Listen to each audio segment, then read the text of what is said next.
Welcome to Kimmel's Irish Pub. Time for another movie review. Tonight's movie, Alone.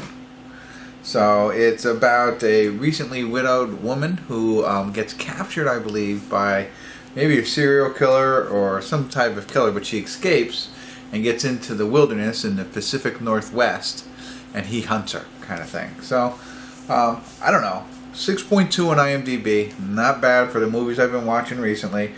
And almost 2,000 people have rated it so far. It just came out, so I don't recognize too many names in this. I mean, I look at a couple of them I might recognize, like Anthony Harold, but I wouldn't know that name, but I know his face. So let me get into it here a little bit, find out what it's really about, give you a better idea, then ultimately let you know what I think. So stick around. I'll be back.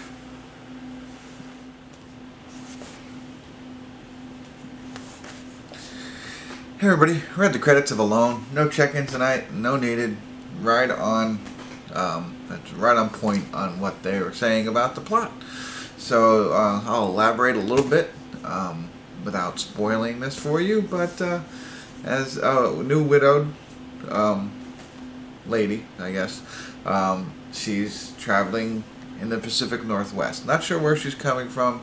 She's got a car full of stuff. Makes a couple of phone calls to her parents along this trip, but you know, at some point runs into what appears to be a nefarious character and gets kidnapped, and she escapes and he chases her through the woods. Now there's a lot more detail and stuff in there that I'm not gonna share to you because I'd like you to experience it on your own. That's half the fun, but that's what the plot says. That's what it says on IMDb. That's what the movie was about, and it's really all about that. So it becomes, you know, a kind of edge of your seat, you know, thriller, I guess.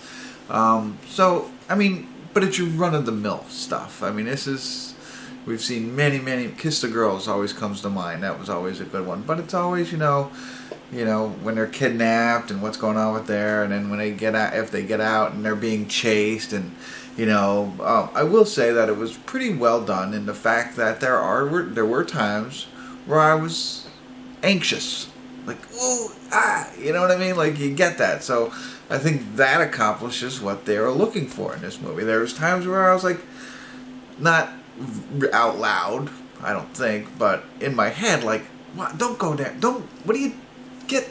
Grab the. You know what I mean? You're yelling at the screen and you're telling her what to do and stuff like that. So all of that, you know, I think that's a pretty decent movie, at least, and the fact that that's how much I was involved. And it actually went really quick. I didn't. It ended, and I was like, that was kind of abrupt. That was kind of quick. I didn't expect it. Not that I didn't expect it, but I was like, wow, really, it's over. So you know what I mean? So it kept you engaged enough that you don't even see the time go by. And the acting is, I mean, there's not a lot of dialogue in this. There's one scene where a little more dialogue than they probably should have, but other than that, I mean, you know, it is what it is. A overdone type situation, but it draws you in, makes you feel for the characters involved, and that's it. And so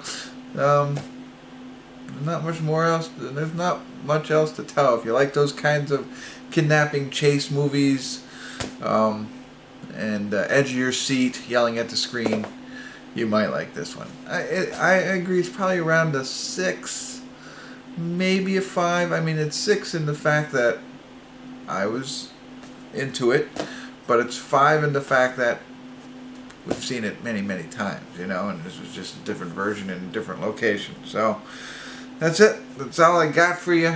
Hopefully I helped you out. So if I did, love to hear your comments. Let me know what you thought. Might not respond, but I definitely read them all. But you know, I appreciate it. So, and if you haven't already, subscribe to my channel and tell all your friends and continue to come back to Kimmel's Irish Pub. Alright.